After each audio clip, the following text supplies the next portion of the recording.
রাধে রাধে বন্ধুরা, আমি কালকে আমার ছেলেকে নিয়ে রাধা মাধব আশ্রমে গিয়েছিলাম।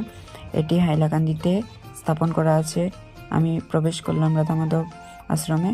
তো দেখো, আমি ভিডিওটি ভালো করে করতে পারিনি, কিন্তু তোমাদের অবশ্যই ভালো লাগবে।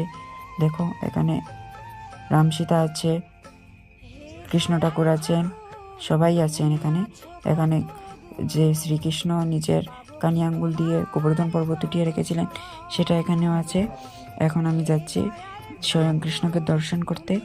এখানে আমার ছেলে দর্শন করছে। এই দেখো, এখানে বর্তমানে মন্দিরটি বন্ধ আছে, তো আমরা কোনো রকম গ্রিলের দিকে গিয়ে দর্শন করে এসেছি, কারণ রাত প্রচণ্ড হয়ে গেছিল, প্রায় 8টা থেকে 9টা।